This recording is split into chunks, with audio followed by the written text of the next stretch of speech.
No.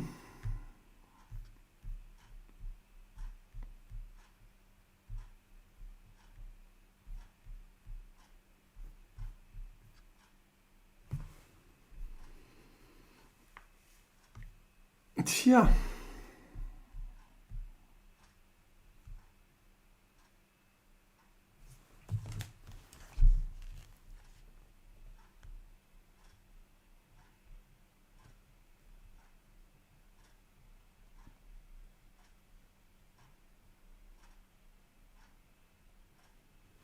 All right. Oh my God, guys, I'm sorry. So we are back with a live view of Jupiter, and my stream failed about 3 times now. So this is the final time I'm going to try it, and if it fails again, then I will see you in another stream. Hopefully you can hear and see me again. Hello, Sam. Welcome to the stream again. Or maybe you're here for the first time. Can you hear me? We are looking at Jupiter here, as I explained in the previous streams, but on the left hand side we have Io and Ganymede. On the right hand side we have Europa. And let's see, yeah, I'm imaging tonight, for those of you who are just tuning in, with the Edge HD 8-inch telescope, with the EQ6R Pro mount, and with the ASI 178MC Pro camera. And yeah, I hope you like the live view. We can talk about, I was already talking about my personal situation on the other streams, and then the stream went out. But of course we can talk about astrophotography, because this is an astrophotography channel. So if you have any kind of questions, please let me know. We do have a little bit of clear skies, but we have a hazy night in the Netherlands. Let me see if I can show you that. So, this one. So let's see if I can show you the clouds here. So we are kind of lucky. You can see here that the Netherlands just has, I'm here in Utrecht. So we just have some clear skies, but there are still a lot of clouds here. And yeah, I was already happy that we had some clear skies, because I think for the past 3 weeks it has been pretty cloudy in the Netherlands, and I think I had one opportunity to image Jupiter. So who do we have in the stream? Just shout out and I will, I can see who it is. So we have Sam, we have, oh, Mosmansk 2. Hey Mosmansk, welcome to the live stream. Sam, welcome to the live stream again. And I think I'm still not experiencing lag, so that's fine. Let's hope it will continue to be alright. Let's see if we can also look at the cloud bands of Jupiter a little bit. So I will put my exposure time a little bit down. Let's see if we can zoom in on Jupiter by reducing my capturing area. Here we are.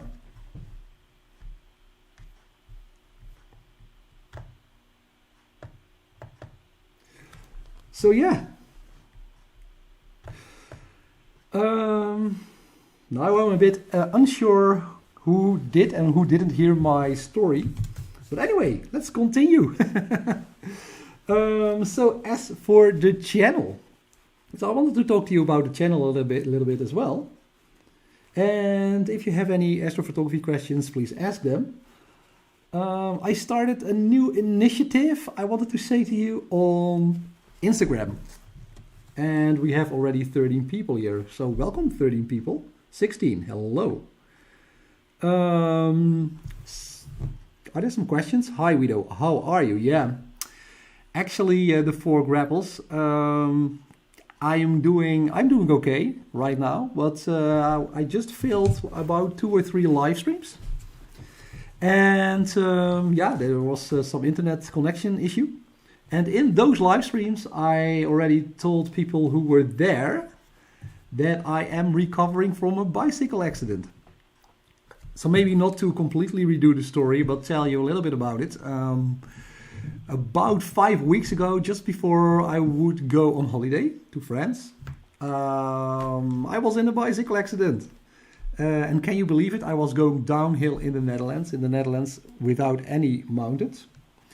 But I was going downhill about 35 kilometers an hour, and then on the opposite side of the road there were a couple of horses, and one of them it got scared and it ran out of the pack, and it crashed into my bicycle, or I crashed into the horse. And I have to say, the horse won, definitely. Because I called, of course, there were very nice people there, and they helped me, and anyway, I'm now recovering for about 4 weeks, and I'm doing better and better again. So that's also why I can do the live stream again. So I'm pretty happy. But the horse was recovered in the following week. It was the riders of the horse. They were scared crazy, of course.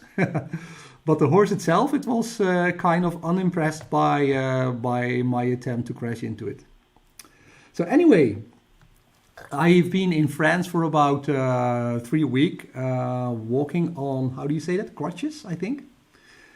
And there was a nice thing in Paris. In Paris, I went to the Louvre, and you know probably that Mona Lisa is in the Louvre. So when I was there with crutches, I had to wait in line. But because I was a little bit handicapped, I could go in front with my family. Just they let me in front, and they would let me hang out with the Mona Lisa for about 5 minutes. So that was pretty nice. Let's see, do we have anyone else? Vincent Daniel from Belgium. Hi, Daniel. Live, yes, we are live. Like your channel, keep it going. Thank you, Vincent. Job van Wartem says hi. I'm guessing you're from the Netherlands. And Robbie says hi back. So yeah, so after the horse incident, from which I'm still recovering, we went to France with the family for 3 weeks, and we had a wonderful time. Really had a good time there. We could escape a little bit from the bad weather in northwestern Europe. So we stayed in Paris, we stayed in the Alps. It was really nice. We saw the snow on the Alps. We went to the south of France, and we stayed in the neighborhood of Orange, for some of you who might know France or are from France. And yeah, we stayed there for 3 weeks. We had a wonderful time. So that was great. And now I'm back and I'm recovering a bit. So I thought we might as well do the live stream. And then let's see, Vizon asks, which telescope do you use? Yes, I am currently imaging live with the Edge HD 8-inch. And that's also what I started my other stream. So the 8-inch, I would say this is pretty good, the view. And let me finish. So I have the Celestron Edge HD 8-inch on the Skywatcher EQ6R Pro. And I have an ASI 178 color camera in the back with a 2.5 times barrel lens. So I am now at a focal length of about 2 times 2.5 is 5. I'm now at a focal length of 5,000 millimeters. But I already saw that. Actually, I'm a little bit.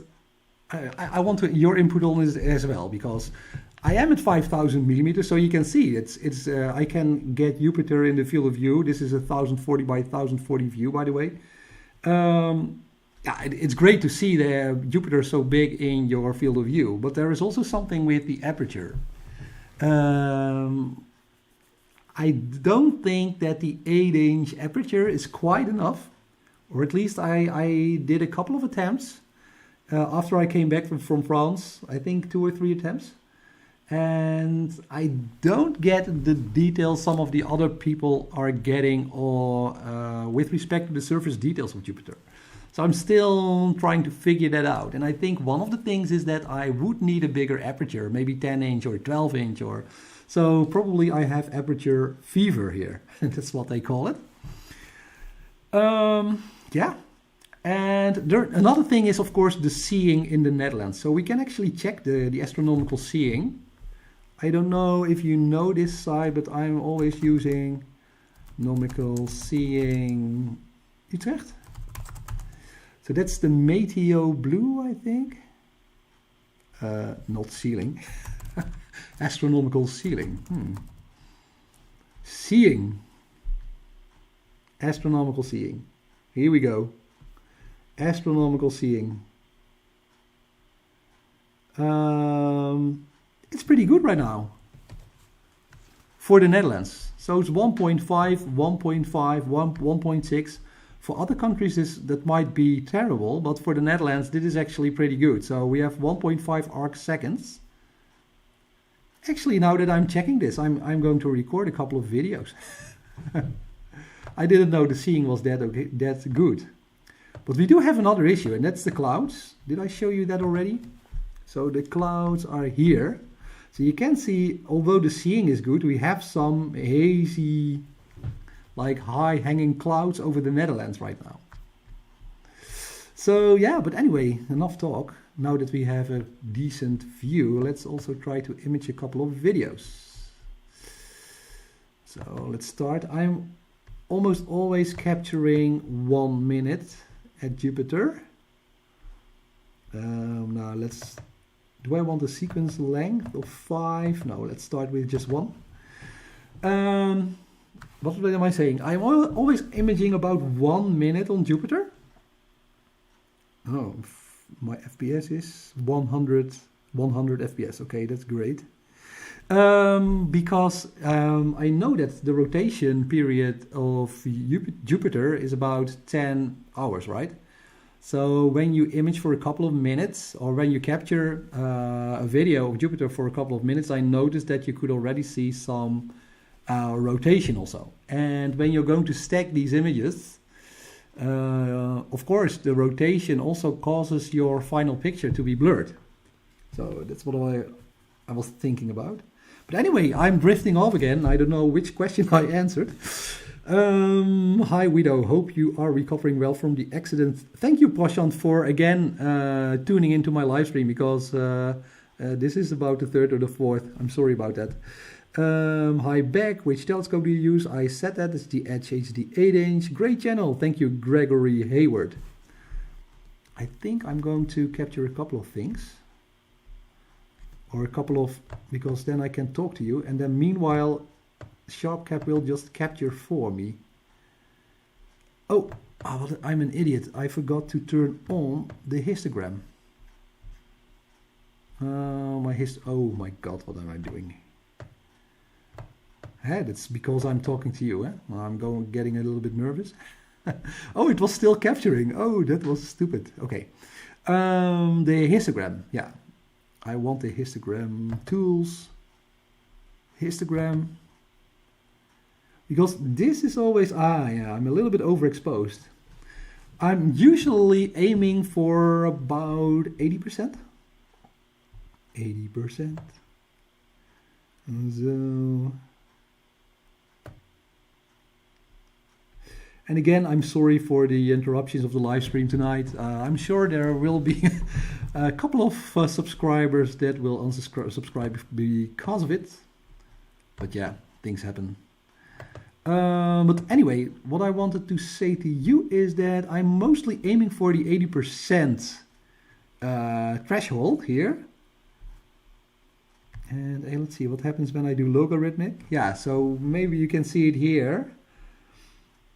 So of course the red, blue and green is a little bit dispersed, but I'm almost always looking at these little bars here. I don't know if you can see them on the bottom of SharpCap, and they hang around the 80% mark. And they found out that that was pretty well to capture Jupiter. So let me now try to, yeah, let's actually name it Jupiter. And let's try to get a couple of images in, maybe 5 videos.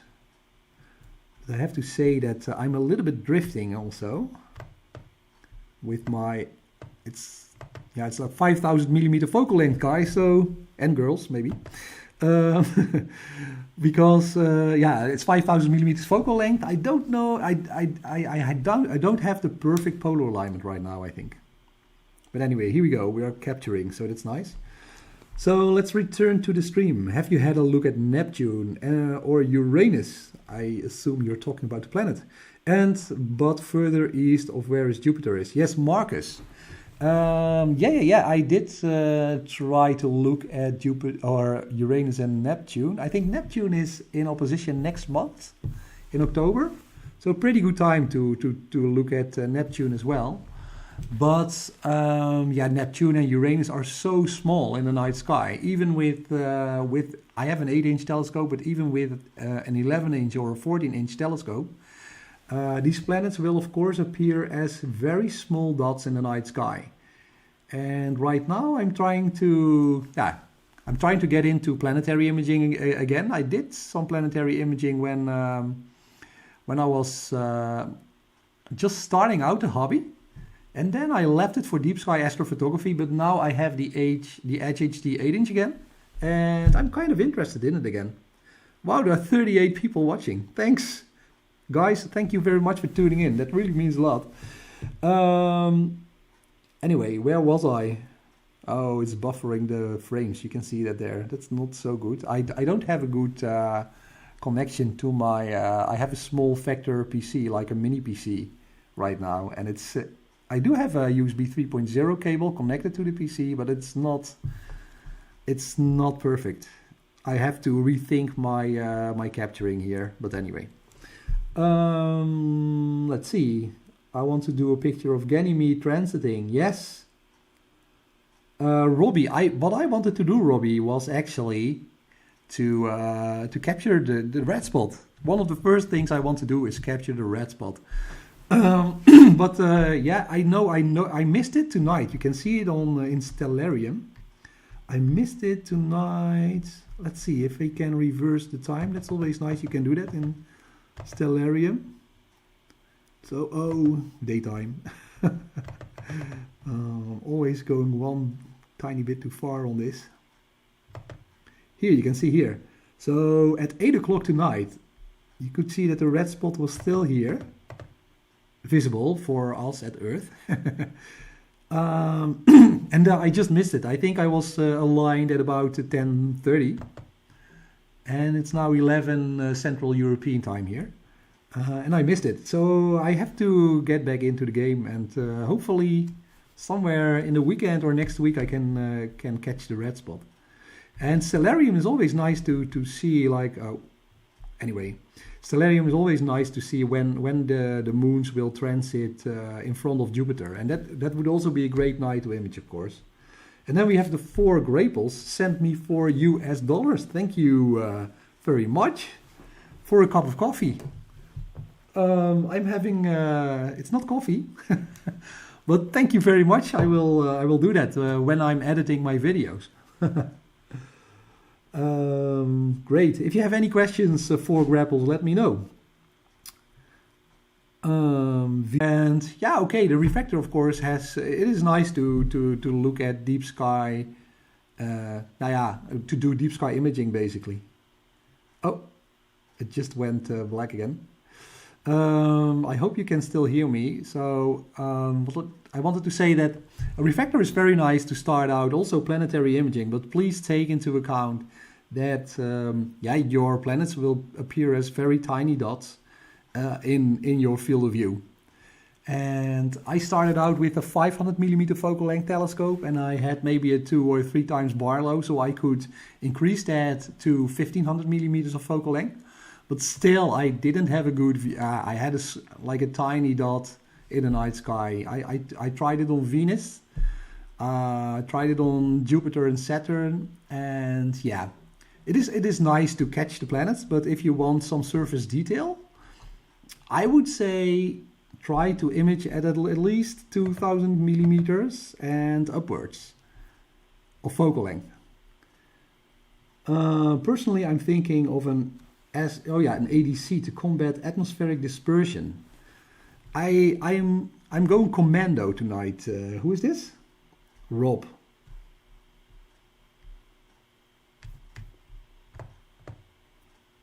So guys, I see that I'm again experiencing some lag.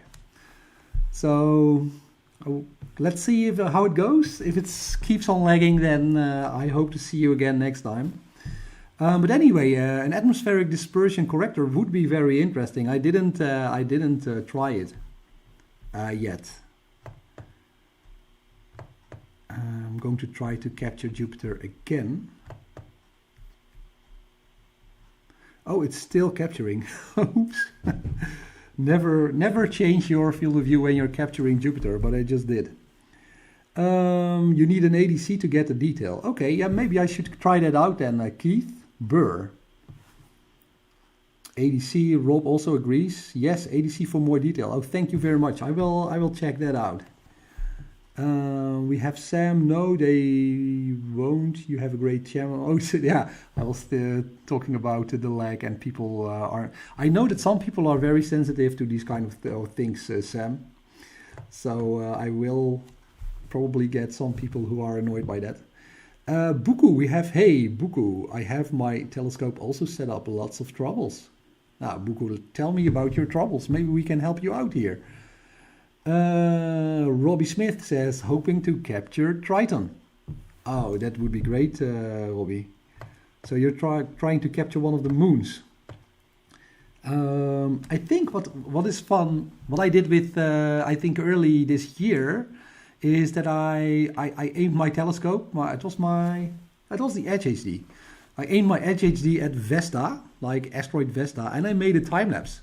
So you could actually see the movement of Vesta across the night sky with the backdrop of stars that remain stable. And yeah, I really like these kind of things. I always like capturing comets and also maybe moving objects in the solar system. So thank you for the tip. Maybe I will have a go at it as well.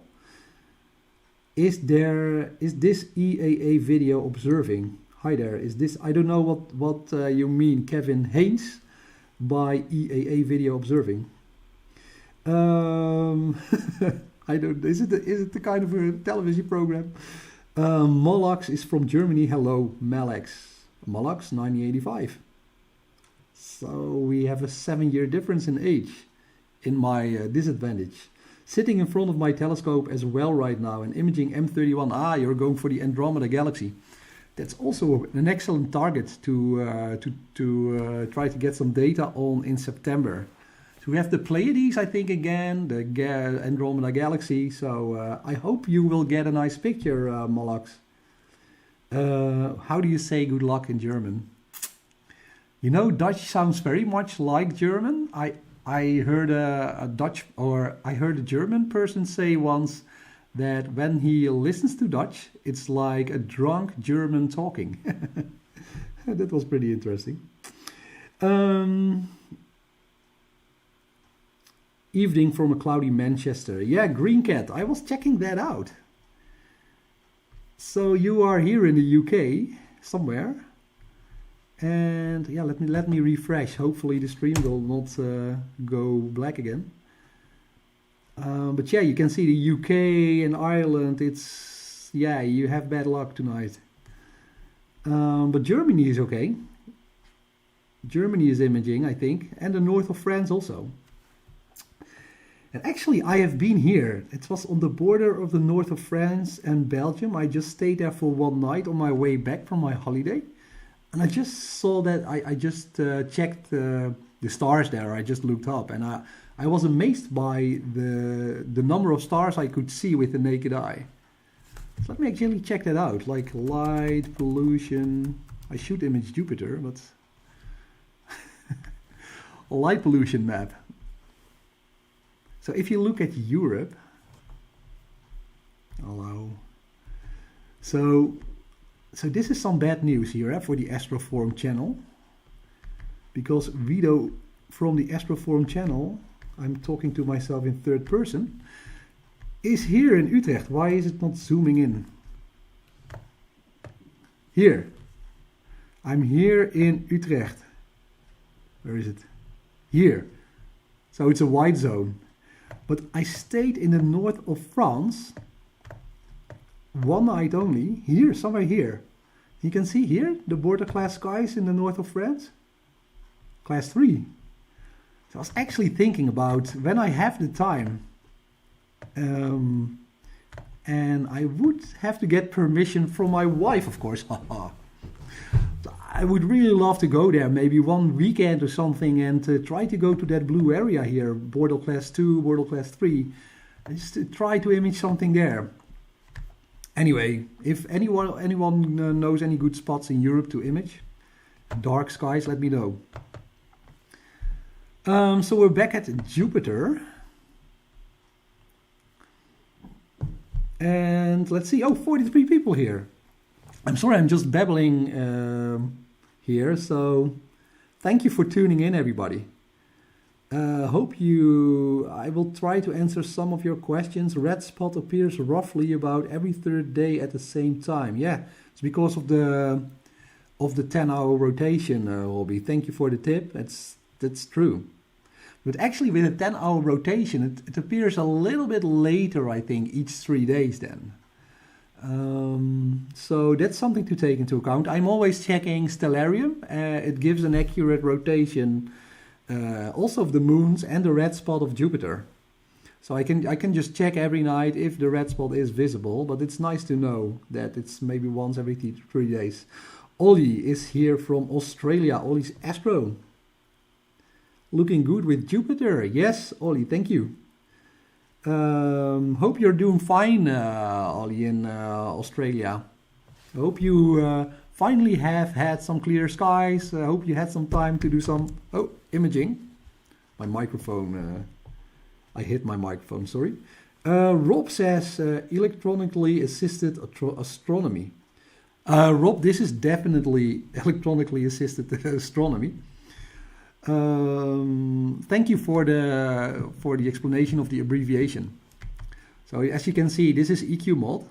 I have connected my EQ6R Pro via ASCOM to a mini PC that is outside, that is close to the telescope. And I'm always connecting. You have a USB port on the EQ6R Pro, so you don't need the hand controller anymore. You can just directly plug in the EQ6R to your mini PC, and then you can remote control it from your laptop with EQ mod, as you can see. Veel Glück, yeah, of course, veel geluk in Dutch. You see, it sounds like a drunk German. Veel geluk, Malax, veel Glück. I have a clear sky in Scotland. Really? I have a clear sky in Scotland. Oh, I left the sky, I think. Okay, anyways, that's great. Goza 9001. Scotland. Yeah, okay. Then maybe my cloud radar is a little bit off. But anyway, that's, oh yeah, maybe I'm from the north here. Great. Good to know that you have clear skies. I hope you can see some nice stars or planets, or maybe you have a telescope, I don't know. The 4 grapples. The image of Jupiter my daughter took. The one you liked on my Instagram channel. Yeah, oh right.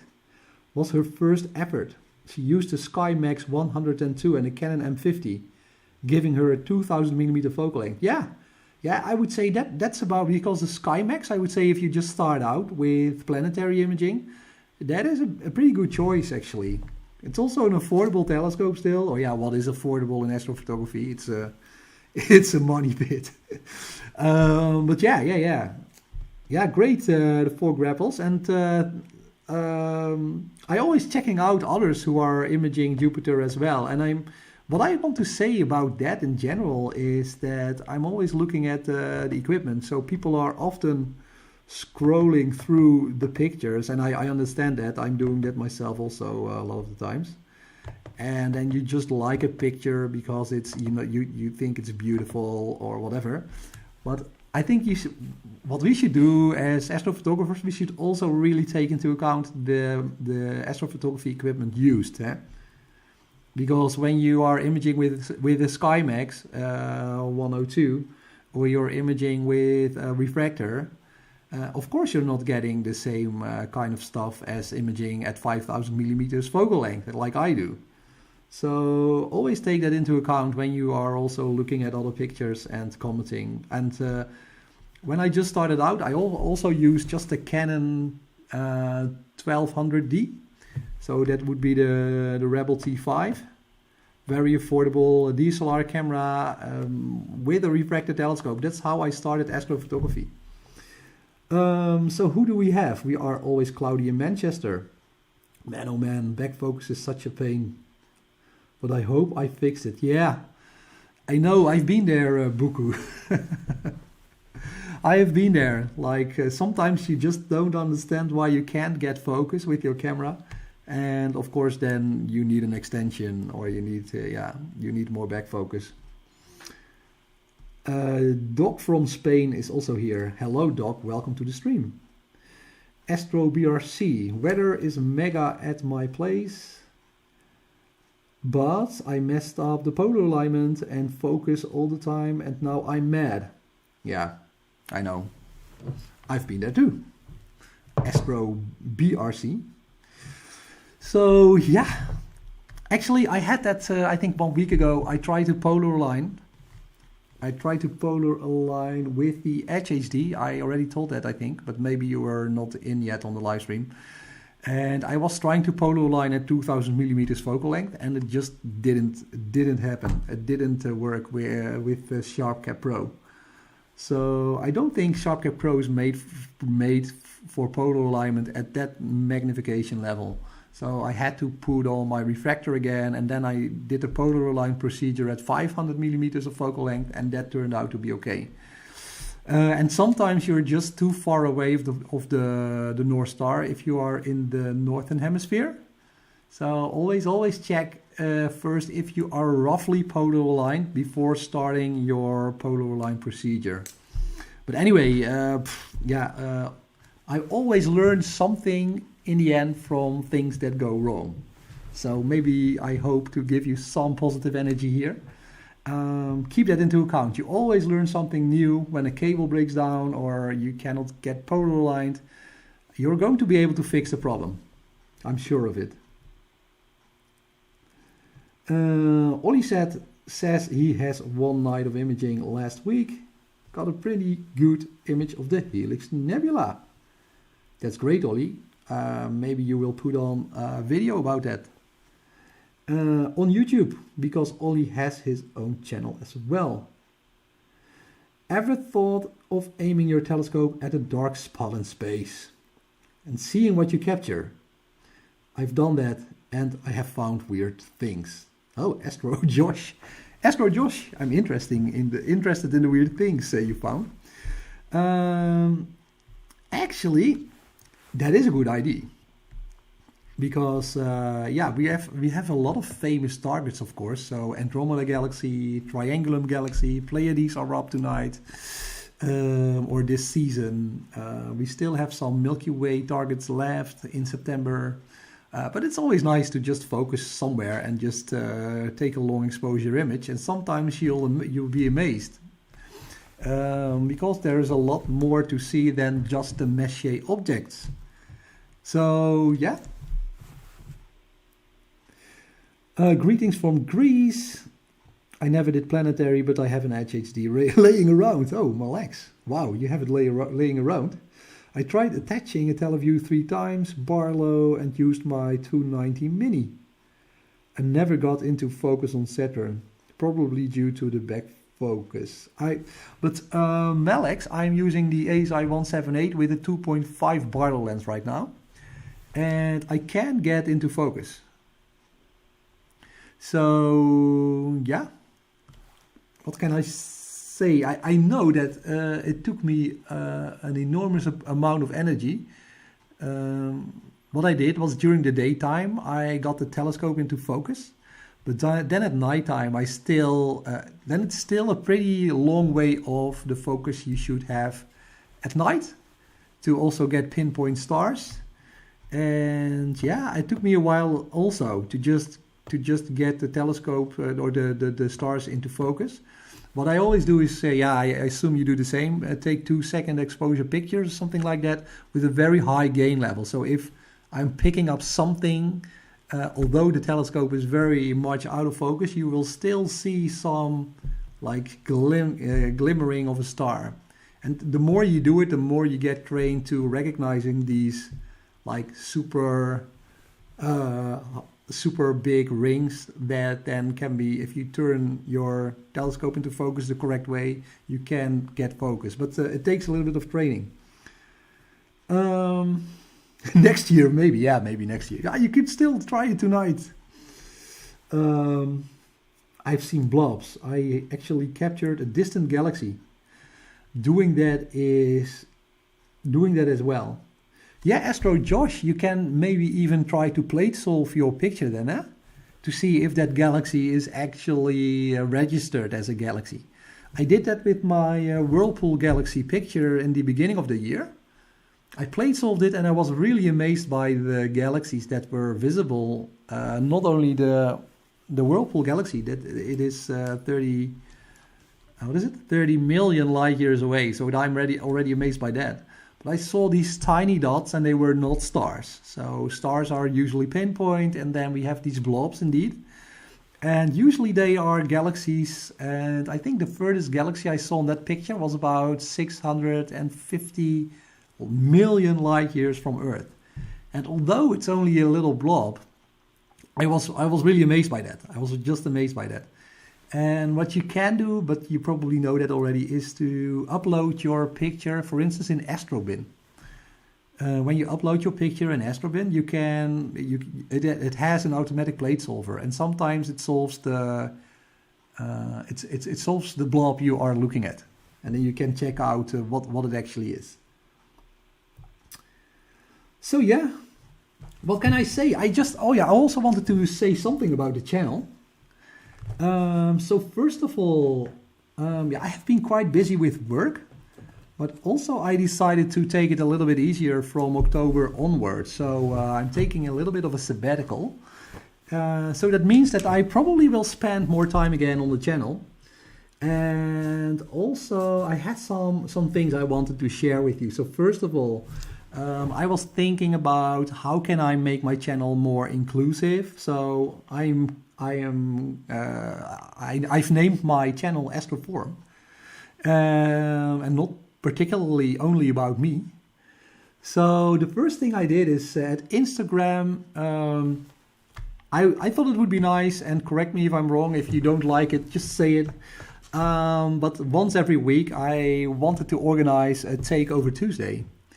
Where another astrophotographer who is following me, you can just directly send me a direct message on Instagram, or you can include a hashtag NSSFO, Night Sky Astoforum.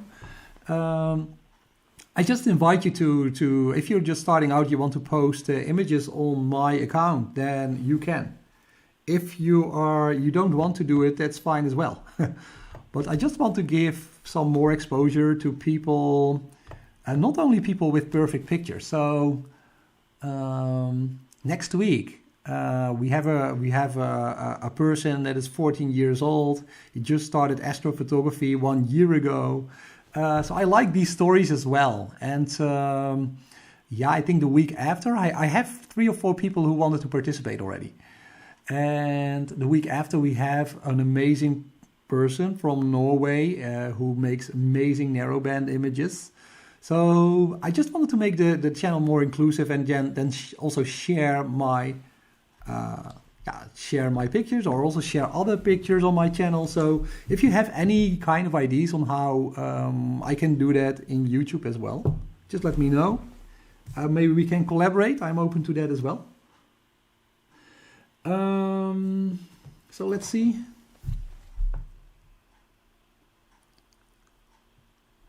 I'm aimed let's see, Astro Josh said, I aimed my telescope near the Scorpius constellation. Saw a galaxy in the background, it was 200 million miles away. Yeah, I'm always rechecking just to be sure. Yes, Astro Josh, yeah, you are already doing that. So yeah, I'm always also amazed. Oh, and Bess has a bad experience. It clouded up on you. Yeah. Sometimes that happens when you set up your rig and you're ready to go, then the clouds roll in. Actually, I have had that a couple of times. I'm going to continue to capture Jupiter, guys. Let's see. I don't want a 1 minute in between. I want... Maybe I could try to do a time lapse, but I would need maybe a lot of these. So time lapse would be 1 second, would be like 24 separate videos of 1 minute. Maybe I can then also leave 1 minute in between. But I'm guessing that the seeing is not good enough to actually realize a time lapse where you can also see the cloud bands and details in the cloud bands moving position. But I just press start. Let's see where it goes. All right. Were you at Chuck's astrophotography stream last night? I wasn't there last night, but I think I was there the day before when he did the solar session. He captured an amazing, was it the solar flame, I think? So that was pretty nice to be there. All right. So guys, if you have any questions, let me know.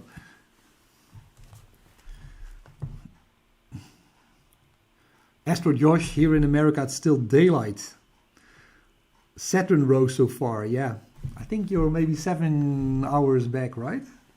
7 hours earlier on in the day. Depending on where you are, of course.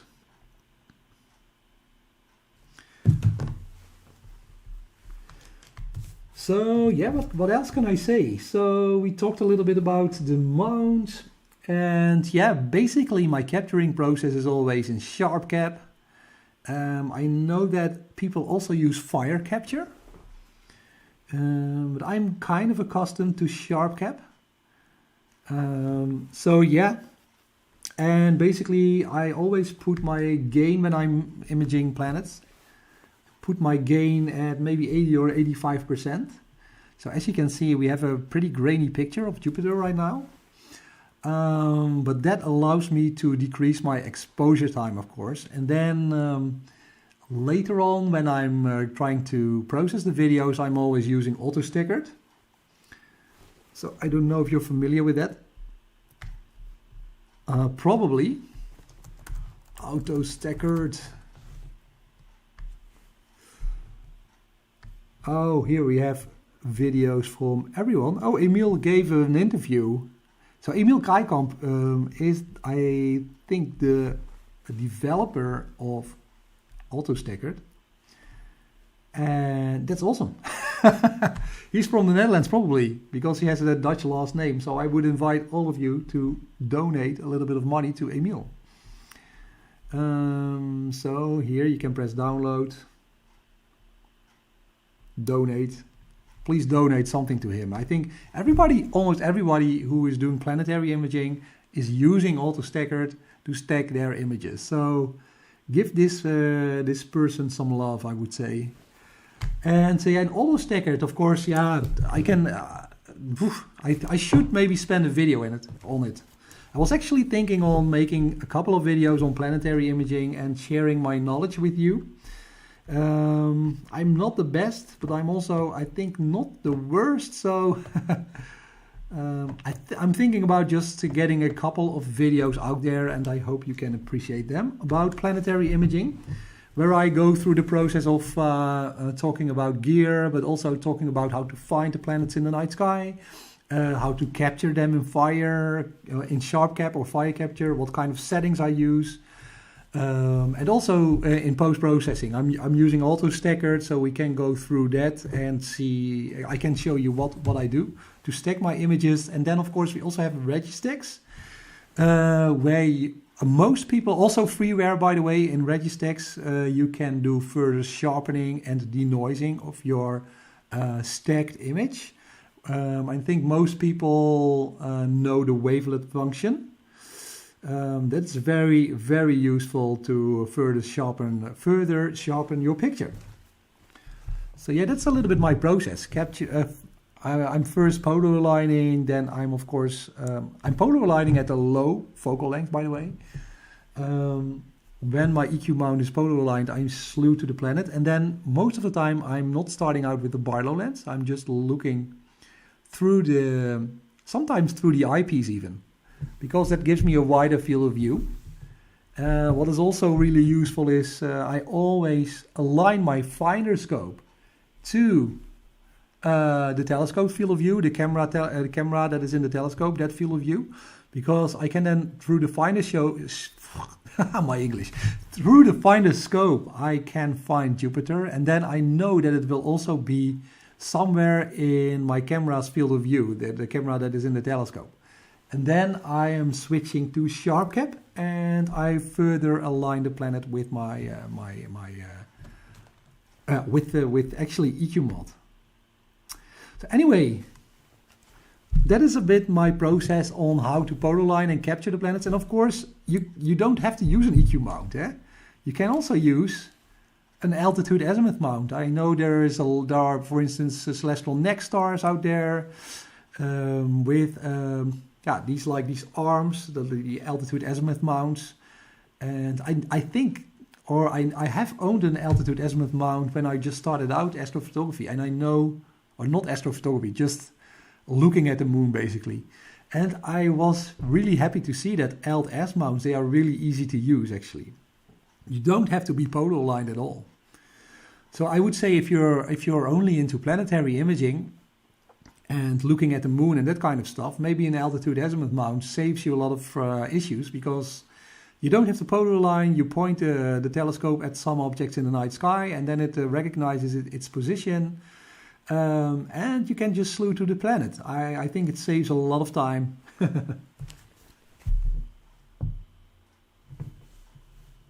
So we have Sydney here from Wigan, UK. Hello, Sydney. Kylie Covington says, think you're gonna take a look at Neptune tonight. Now, Kyle, I'm right now, I just started a sequence of, I think, 24 videos. On Jupiter, and this is, I think, wishful thinking, but I'm hoping to see some movement of the cloud bands of Jupiter. I'm just experimenting here and trying to get a time lapse going on. So sorry about that. Maybe another night. And like I said before, Neptune, you could see it. But it would appear, even at my focal length of 5,000 millimeters, it would appear as a very small dot in the night sky, because Neptune is so far away. If you want a good look at Neptune, I think the best thing to do is to look at the Voyager pictures of NASA. When they flew past Neptune, they had some beautiful images.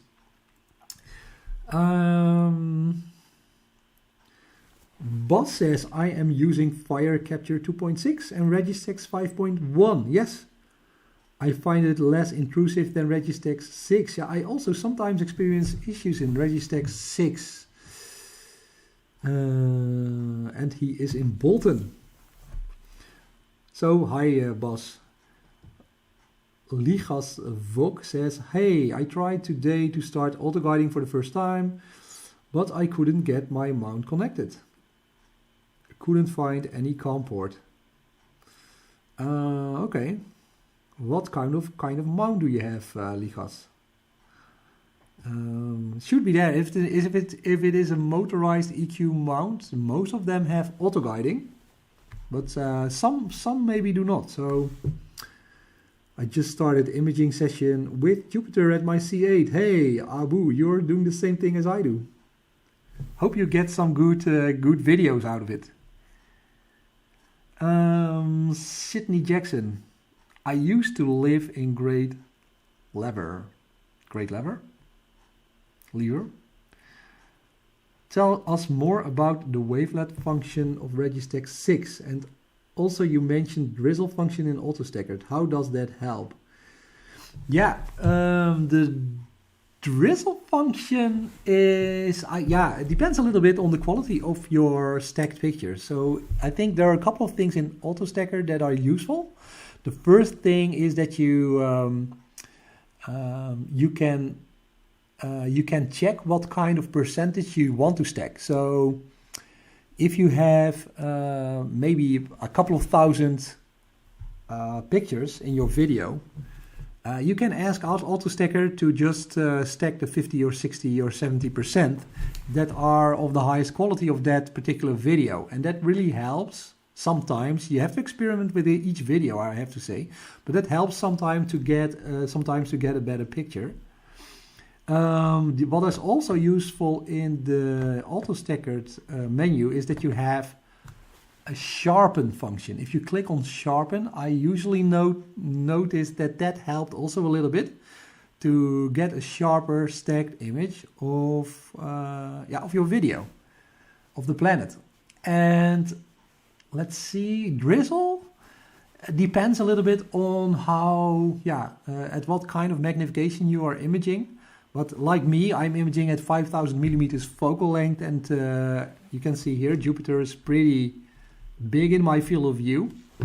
And then it sometimes is rewarding to use like 1.5 drizzle because it takes, let's say, 4 pictures or 4 pixels, and it turns that into 1 super pixel. And actually you will reduce the size of your image like that. But also you can see here there's a little bit of wobbling because of the atmospheric disturbance.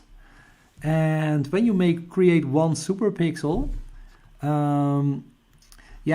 you like that little wobbling between the pixels is then a little bit taken care of. And it takes then 1 super pixel, you create a smaller image, but that smaller image is then a bit sharper as compared to not using drizzle. So, but anyway, you have to experiment with all of these settings. I'm always a big fan of just experimenting with different settings, and then just look what gives you the best results actually. And I'm still looking into the wavelet function of Registacks. Because you have different kind of options. You have a linear option to use wavelets, and I think a logarithmic kind of option. But anyway, that may be a bit advanced.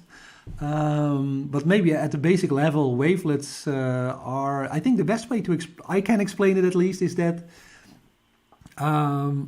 Registacks takes your like 2D picture of Jupiter, and it will create 6 wavelets. So basically you can think of it as it slices your planet into 6 different pictures.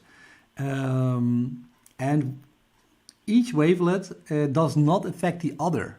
So sometimes that is really useful to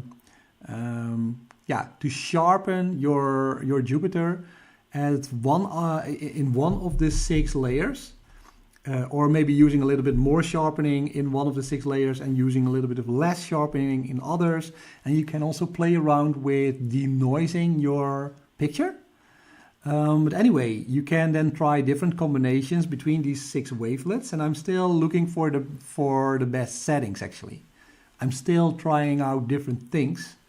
So yeah, if you keep subscribed to the channel, I will probably make a video of that as well. Doing the AutoStacker routine and doing the Registacks routine, and I really want to dive into all the options there also, as well.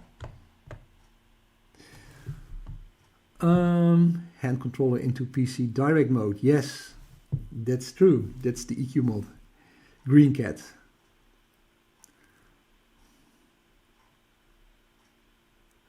Sydney says, I have no gear yet.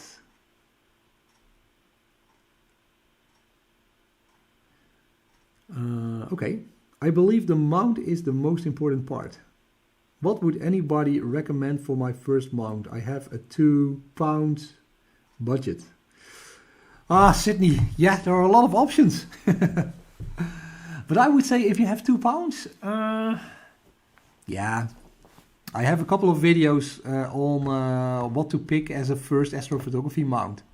And personally, the first question I have to ask you is what kind of imaging do you want to do? So do you want to do planetary imaging, moon imaging, solar system observations? Or do you also want to do deep sky astrophotography, or maybe exclusively deep sky astrophotography with imaging galaxies, imaging globular clusters, imaging nebulae that are much further away? And depending on answering these questions, you actually I would recommend you different sets of gear. So anyway, if you want to talk to me, you can look me up at Instagram and just send me a message at Astoforum, and I can think with you on that. Let's see, Ollie.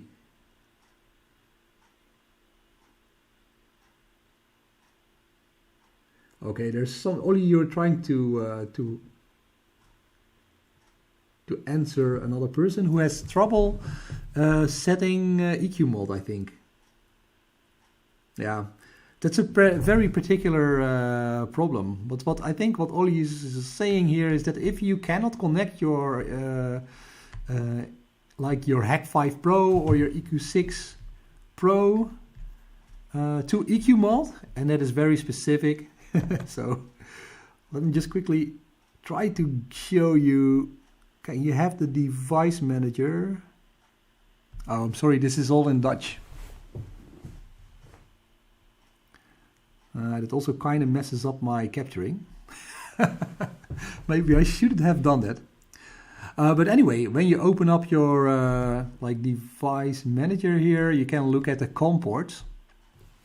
And you can check out whether or not the COM port is correctly installed, actually. This is not going to work, I'm sorry. Oh, maybe here.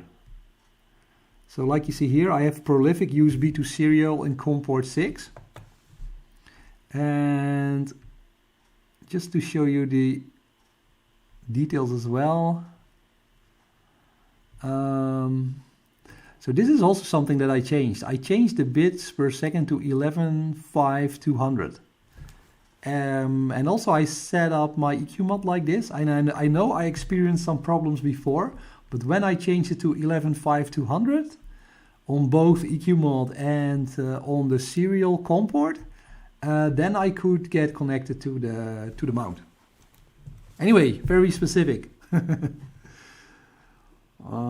The problem is that I can't even choose a COM port. It's not showing any. Okay, so maybe then it is your cable, your USB 3.0 cable. Maybe you should switch cables and see if that works. Let's see, Wesley, depends on the weight of equipment and how portable you want it to be. Yeah, also. So yeah, I would say choosing your first telescope is and mount is not only about what kind of what kind of objects you want to capture in the night sky, but it is also about mobility and also, do you want really to go through the hassle of polar alignment and everything? Are you prepared to put a lot of effort and energy into the hobby, or do you want just, and that's also fine, if you just want to be a casual observer of the moon and planets and start out. Many people start out like this. Then you can also, you can buy different kinds of stuff that accommodates to your personal needs, actually. Anyway, I would say if you want to get into astrophotography, one of the first things you can do is buy a decent equatorial mount and a nice ED refractor or an APO refractor, and then I think that's a good way to start, and then connect your camera. Usually your DSLR camera to your telescope, and then take some first pictures. All right, guys. Which can I see what kind of, how many videos I have left? No, cannot. Maybe these lines. My hard disk is a little bit lagging. So it is buffering frames, and that's unfortunate. Do you use an ADC? No. Yeah, I got Abu Su. I don't, and I got a tip from somebody else who just joined the stream a little bit earlier. So I will check that out. I'm using no filter.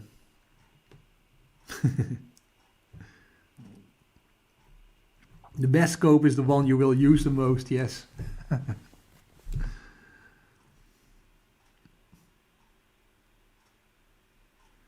Wow.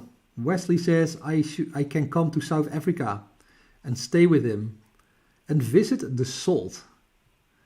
That sounds great actually, Wesley. I don't know exactly what the salt is. I have a connection. Is that an observatory? I don't know.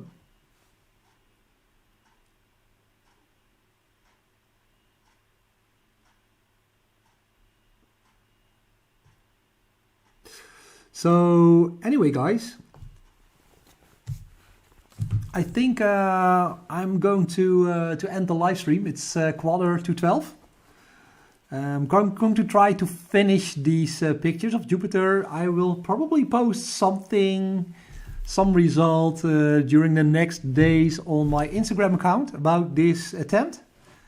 And yeah, thank you very much for joining, and sorry for the rough start with multiple streams that were lagging a little bit. It now appears to be solved. I had to update my my software, my streaming software basically, and that seemed to have fixed the issue. So I'm happy to be able to stream again, and yeah, I hope to see you again in another live stream. Thank you very much for joining. And yeah, if you have any, this may be what I want to end with. If you have any kind of ideas on how to make this channel inclusive, how to maybe also include other people who want to participate. Maybe you want to participate also in making videos, editing videos. I don't know. You're most welcome to share your thoughts with me. And yeah, let me know if you like to do that. So clear skies, everybody. I wish you a good night, and I hope some of you will get a nice view of Jupiter as well, or maybe Saturn. And yeah, hope to see you again in one of my other videos. Clear skies. Bye-bye. I have to to watch the camera. Bye-bye.